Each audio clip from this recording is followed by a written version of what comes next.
आज हम बात करेंगे ब्यास नदी के बारे में। ब्यास नदी ये सिंधु तंत्र का ही एक भाग है। सिंधु तंत्र का भाग बोले तो सहायक नदी है। सिंधु की ये सहायक नदी है और ये सिंधु नदी तंत्र में ये जो नदी हम पढ़ेंगे ब्यास नदी। आज जो पढ़ेंगे सिंधु तंत्र में हम ब्यास नदी के बारे में पढ़ेंगे और ब्यास नदी काफी महत्वपूर्ण, एग्जाम की दृष्टि से काफी महत्वपूर्ण होता है।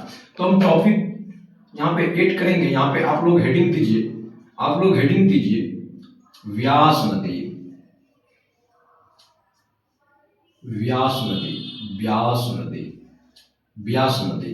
और इसके बारे में एकदम हेड टू हेड एकदम पॉइंट टू पॉइंट लिखना है। सवाल एकदम एग्जाम की जो दृष्टि से महत्वपूर्ण है। एकदम पॉइंट यहाँ देते चलिए और लिखते चलिए। ब्यास नदी का प्राचीन नाम, ब्यास नदी का प्राचीन नाम जो होता है, ब्यास नदी का प्राचीन नाम क्या था? विपाशा था। ब्यास नदी का प्राचीन नाम क्या था? विपाशा था।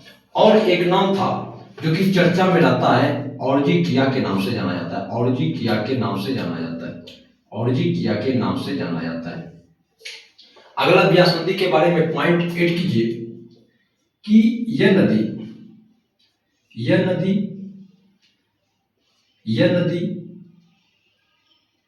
जो है सिंधु तंत्र का, यह नदी सिंधु तंत्र का जो कि पूरा चक्र भारत में होता है, चक्र भारत में होता है। इसका मतलब क्या है? इसका मतलब यह है, हम ये कहना चाह रहे हैं कि ये जो ब्यास नदी है और सिंधु तंत्र का जो ये नदी है, हम बोले क्या, यह नदी सिंधु तंत्र का जो पूरा चक्र भारत में होता है। तो इसका तात्पर्य ये कहना होगा कि ये जो ब्यास नदी है, ब्यास नदी एक ऐसी नदी है सिंधु तंत्र की जो कि भारत में ही उद्गम होता है और भारत में ही मोहना होता है। दोनों का दोनों कहाँ होता है? भारत में ही होता है। और इसका जो उद्गम होता है, उद्गम देखेंगे, उद्गम कहाँ से होता है? तो उद्गम जो देखेंगे बाबू ब्यास नदी का, वो पड़ता है रोहतांग दर्रा के समीप एक जगह पड़ता है ब्यास कुंड। वो ब्यास कुंड एक जगह पड़ता है पंजाब में।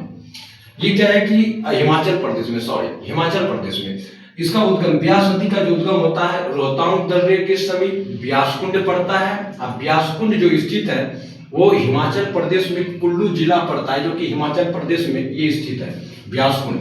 और इसका जो मोहना बनता है, ये जो अपना जल जो गिरा रहा है, ये अपना जल गिरा रहा है, ये जल कहाँ गिरा रहा है? पंजाब के समीप हरिके बैराज में। पंजाब के समीप हरिके बैराज यही है हरिके बैराज बहुत काफी इंपॉर्टेंट है एग्जाम की दृष्टि से। यहाँ से क्वेश्चन पूछता है। हरिके बैराज पर स्थित है एक नहर है। इसमें जो स्थित नहर है उसका नाम है इंदिरा गांधी नहर।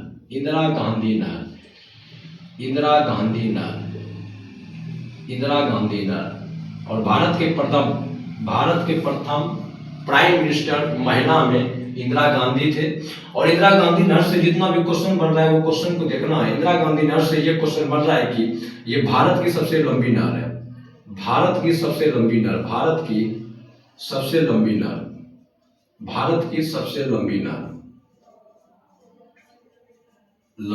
है। फिर अगला पॉइंट इससे क्या बनेंगे? फिर इससे बन रहे हैं कि ये जो इंदिरा गांधी नहर है, इसे मरुगंगा के नाम से भी जाना जाता है।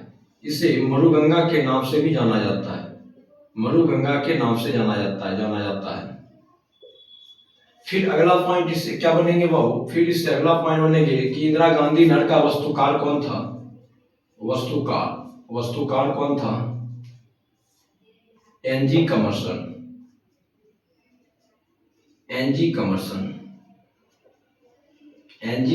कौन था? इंदिरा गांधी नहर का वस्तुकार था। और इंदिरा गांधी नहर के बारे में कहेंगे तो इसे राजस्थान का जीवन रेखा कहते हैं। इसे राजस्थान का जीवन रेखा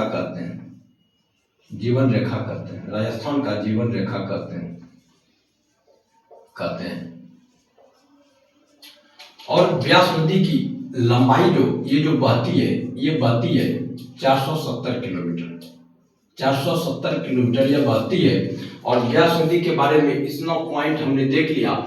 और ब्यास नदी की देख लेना है, लास्ट पॉइंट देख लेना है कि सहायक नदी कौन कौन सी है। सहायक नदी देखना है कि ब्यास नदी का सहायक नदी कौन है, सहायक नदी तो वो देखना है, बाणगंगा, बाणगंगा,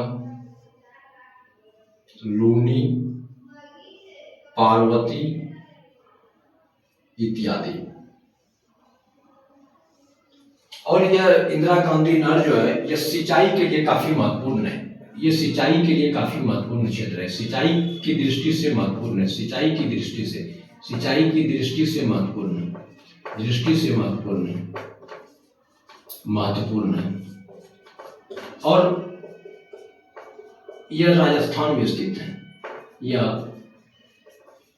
राजस्थान में स्थित है, यह राजस्थान में। और जो कृषि का जो सिंचाई क्षेत्र है, ये सिंचाई क्षेत्र जो है राजस्थान और पंजाब के बीच है, लेकिन ज्यादा जो सिंचाई क्षेत्र है वो राजस्थान में फायदा उठाते हैं और सबसे कम जो लवंतित है वो पंजाब है।